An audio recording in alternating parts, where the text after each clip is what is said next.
He's now an executive business coach. He's worked in the public sector for many years and has got loads of experience, which I'm sure you'll see he's going to illustrate. And now he directs, he's a director at Learning to Achieve organisations. And Alan, cheers, Duncan. Thank you very much. Good morning. It's a pleasure to be here. Tackling poor performance, this is when normally people go, so we're going to try and make it interactive. Okay? We're going to take on a bit of a journey. For about 20-25 minutes I'm going to talk about some of the issues I've found, especially since I've been doing executive business coaching, about the reluctance to tackle poor performance. And then I'm going to hand over to my colleague Nora Hudson, and Nora's going to explain how you can actually change the way that you deal with performance in an organisation. It's around culture. We've already heard this morning around some airline managers won't deal with poor performance. And then if you go into organisations, I hear, well, it's HR, they're useless, they're pink and fluffy, we try and deal with poor performance, and we can't. Very little has been said at the moment around senior managers. At this point, I'm going to make a confession. I didn't always look like this. I used to look like that. I mention that for two reasons. One is I'm told that females love a man in uniform and like the second thing is, I was a senior manager. I was one of those interfering people. And what we're going to do is take on a bit of a journey, and I'm going to use the analogy of animals from the Serengeti. Because, do you know, we think dealing with poor performance is a new thing. But they've been dealing with it for thousands of years, and we can still learn an awful lot about the way they behave. When you came back, there was a piece of paper on every chair with a number on it. Can you hang on to that piece of paper for dear life? It's the most important piece of paper you'll get today. That's as long as you can read the number. Okay? And what I'm going to do is talk about some of the issues that I've just found, not only in the public sector, but in the private sector.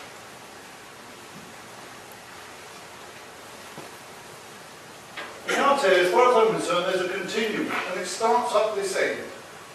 And I've worked with organisations, and I will be brave enough to say I've walked away from some, because their idea of performance management is, let's give you performance targets based around the income you generate for the company, and if you don't generate that income, we can make sure you fail the targets, and by the way, the first one you fail, you get the written warning, the second one you get the final written warning, the third one you're out, thank you, get something in there that can make your sales target. Some of you may work for that kind of organisation. This end of the continuum, you have the organisation that says, oh, we've got these people. Well, if they go sick, that's okay. We're paying for 6 months and we'll do something with them. And I've seen organisations like that. And some of you may work with organisations like that. Well, you think, we can never get rid of anyone here. Where I have great sympathy with both HR and middle managers is tackling poor performance is about a process. It's about being robust and resilient. And you may have experienced this when you get right the way through the whole process, that you've actually done everything you can to look after these people, you've brought them back on board, you've given them training development, they're still not going to make it, the line manager gives you all the right evidence, and then one of these steps in and goes, oh, I know that, but oh, they're ever so good. And now what we do, we give one last chance and we move them to another department. You ever suffered this? And then what happens is you think, great, we're going to start all over again. you'll have people in your organisations, especially if you work for medium or large organisations, where when they move department, you think, oh, you could name them. And that actually builds a culture. If it is not top-down driven, it's a bit like Mike was saying about strategy. You know, I work with senior executives and they say, oh, we've got a very robust process. And I say, yeah, but you don't follow it. Oh, no, that's my prerogative, isn't it? No, it's not. No, it's not, because as soon as you don't follow that process, as soon as the senior manager interferes, then people go, right, I'm not doing that again. And I've worked with loads of middle managers that say, oh, I've tackled performance, yeah, I've done it a couple of times, I won't get further. Not because of the support of what they do or don't do for each other, but because just when they got to everything right, they go, oh, no, let's stop this and let's do something else. Or they write to the chief executive and really apologises. And you think, hang on, what's that about? There's nothing to apologise for. What that results in is that, not my statistic, around about 17 to 19% of your workforce will be actively engaged. You've got 60 to 62% in the middle that we don't bother with. But actually, as HR professionals, what we do is we focus on their talent management programs and their core performance. And how long are the middle group quite happy to just be in the middle and they turn up? And I've used the dung beetle because they move the same stuff around every day. And they think, well, nobody takes any notice, I turn up, I get paid, they're not a problem to you, they're not a problem to anybody, they're fantastic. When Mike was talking earlier about improving performance, can you imagine if you could just get that 17 to 19 to 24 to 25% and dispose of, or at least get this hippo to move. By the way, I haven't used the analogy of the hippo because of its size. I've used the analogy because they keep their head below water. They try not to be a problem, but they don't do a lot actually, and they don't add value to your organisation. And just to get them to move. But the thing about the hippo, if you ever see them in the evenings, that's when they come out of the water to feed. Did you know a hippo can really, really motor? It has to get out of the water, go and feed, and get back in the water for safety. Do you ever notice your poor performance that you could probably name? They're always ill at work and feeling lethargic and don't do a lot. Until you say, it's time to go home, and whoa, they're gone. They've gone out and got fed. But you think, what is it then about the workplace? And poor performance actually is about beliefs, attitudes and behaviour. It's what people do at work. So, let's have a look at these things. Can I ask you, everybody that's got number 1, 2 or 3, you should be at the front, stand up. Fantastic. I wouldn't laugh too much because the rest of you are going to be broad-based as well, or the majority. They're quite happy being a small little herd. And a small herd of wildebeest, the head of the herd, he or she circulates and keeps all their herd together. But actually they know their resources run out. And they know that if they're going to go and get resources to survive, they need to move. So they do. They start to move. Okay? You take a sit down. A number of people in this room have got an L, a purple L. Yes? Can I ask you all to stand up, please? Don't be frightened, don't be frightened. What we're going to do is imagine you are the lion.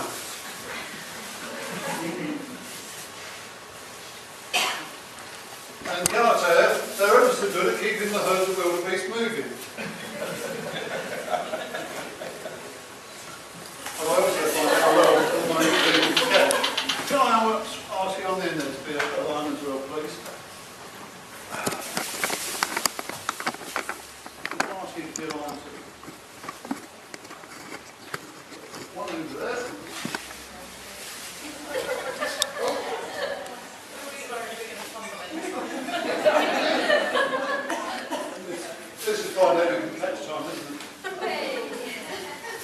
Madam Writer then to ask you to be aligned as well.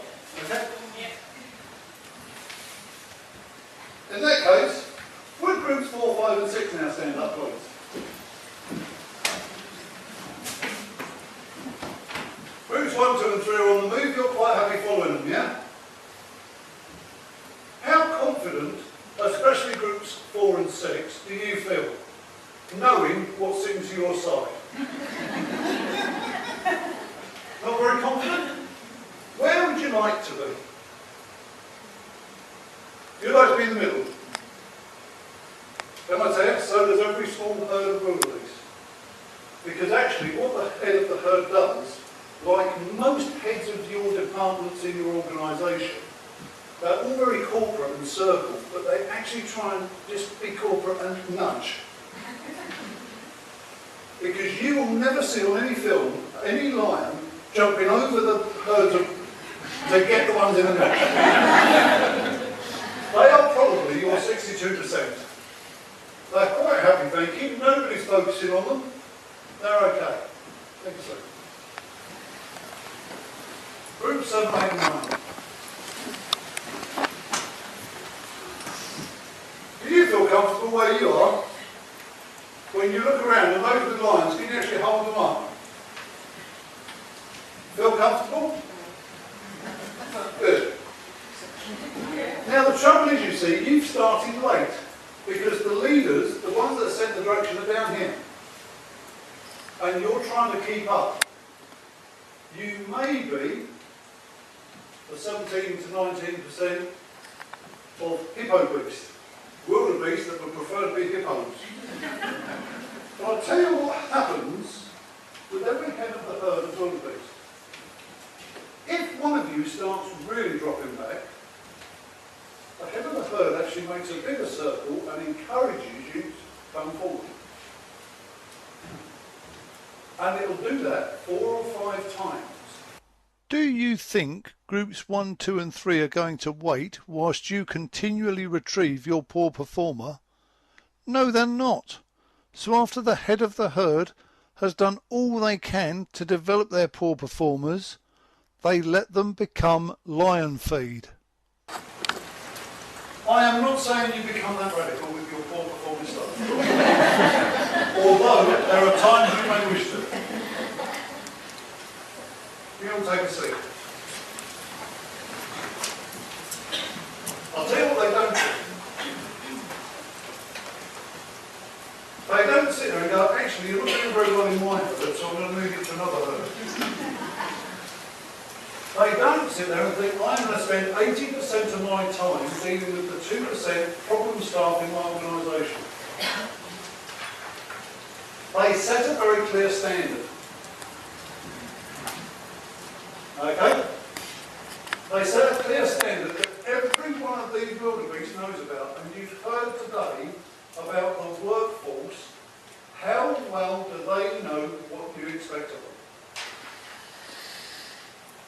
And that can be the difficulty with middle management and senior management, predominantly senior management, when they say, right, we're off, and everybody goes, well, where are they going then? Probably for another 2-day away day to talk about strategy. And they're quite happy because they know where they're going, because if you look at the behaviour of a giraffe, it's fantastic at seeing across the plain, and it knows where it's going. So you could almost be called wilderafts.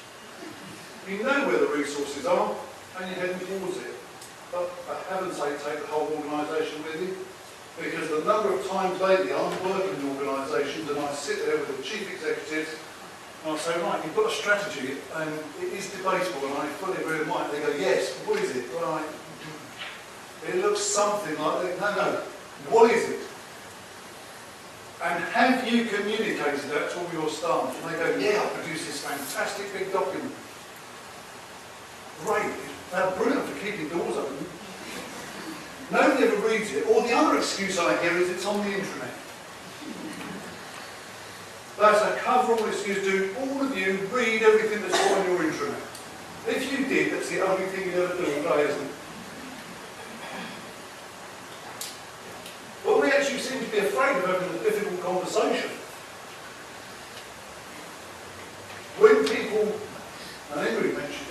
people like to know where they're at. Some people, they're line managers, and go, yeah, that's very good. Because we've gone through this generation of, let me tell you about what you're doing that's really positive. The whole idea of failing, and sorry, if your performance does not match this organisation, seems almost to be heresy. And I can't work that out. I think every HR professional should be very proud of how one learned. And I'll tell you why. This may sound a difficult concept to grasp, but the lions work in partnership with the wildebeest when you think about it.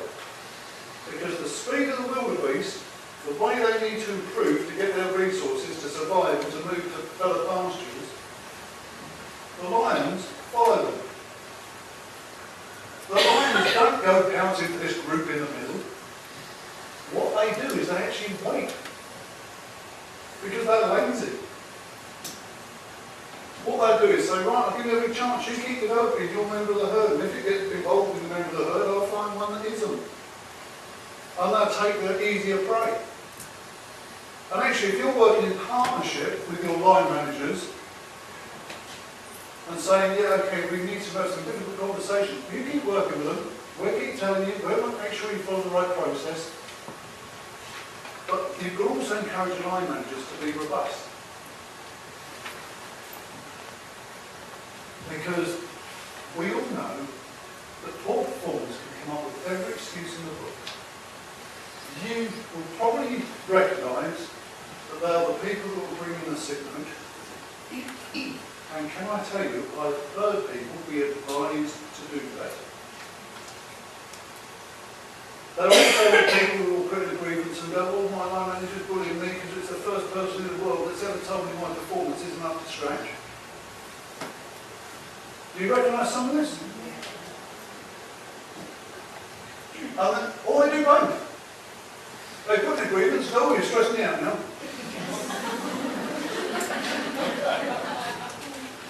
And suddenly it's HR's fault. You've stressed them out because you haven't...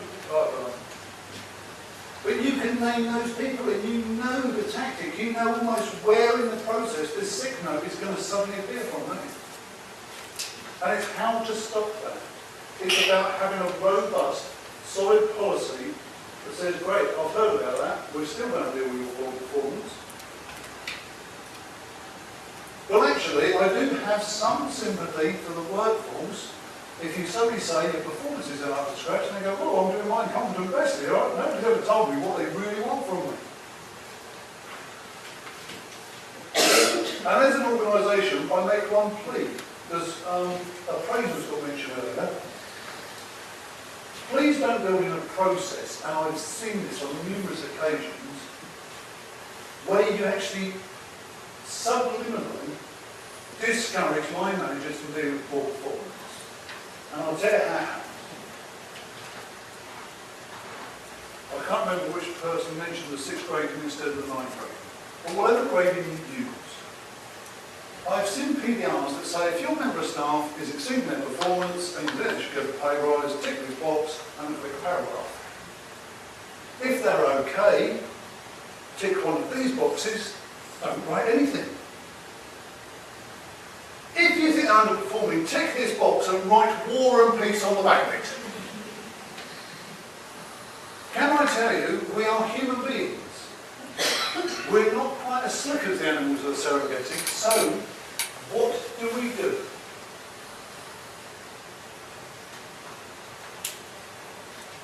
We tick the box that's going to create us least work.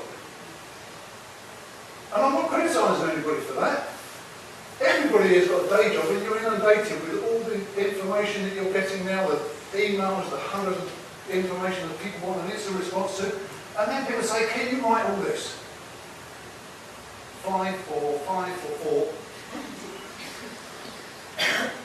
And then of course the following year, when somebody says, no, I'm going to go for the 5 and I'm going to write War and Peace, that's when you get the grievance. They go, oh, my previous manager never said that. And it's actually, it was great to hear about the training being given to line managers to tackle poor performance and tackle performance issues. I'm going to say something very controversial now, and please, somebody don't throw anything at me that's solid and harder than those animals. But somebody mentioned earlier about airline managers don't do it, so can we actually bring in specialists? Being really controversial, I thought, hang on, just something occurred to me. Why did you let these people be line managers? Who recruited them? Because if they're not part of the job, not only to deal with the good performance, but to deal with the rubbish performance too. But don't you find that all line managers, right up to senior level, they love dealing with the good performance? When I worked in the police service, I never had a problem getting a chief constable to come to an award ceremony. They love that, and they bring their own press entourage with them. Then say to them, oh, by the way, we've got a problem here, somebody wants to take us to an employer tribunal, and they go, oh, really? See you later.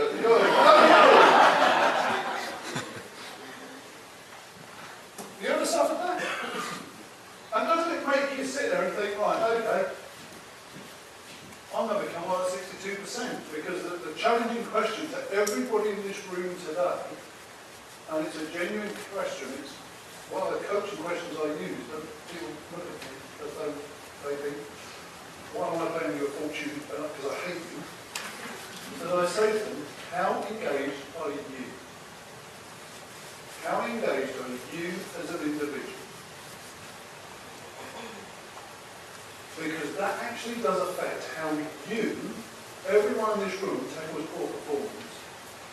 Because if you sit there and think, oh, line managers brought me all this evidence, and I know my senior manager is going to override me, I can't be done with this, I'm going to say something. Has anybody ever felt that? You sit there and think, oh, we're going through the process here and it's not going to get to the end result. Or you may be working in an organisation where your values don't fit the organisation. Where you may be working this end of the continuum and you think, well, you can't train people like that. And believe me, I've recently worked with an organisation that's just like that, and a lot of sales organisations are like that. So it's just getting that balance, okay?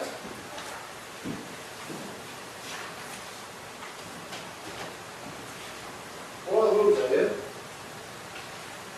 that is the behaviour, one of those little things, of something that's going to initiate change in an organisation.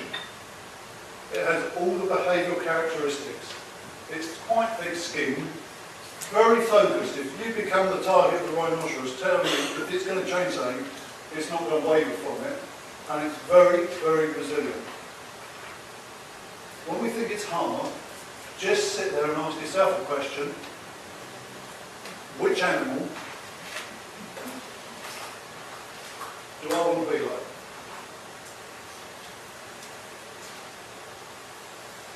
That is the analogy. Thank you for your engagement and jumping up and down. And what I'm going to do now is hand over to my colleague Nora Hudson, who's going to give you a case study about if you do behave like a rhinoceros, and I can tell she looks nothing like that, but if you do behave like one, how you can change an organisation. Thanks very much.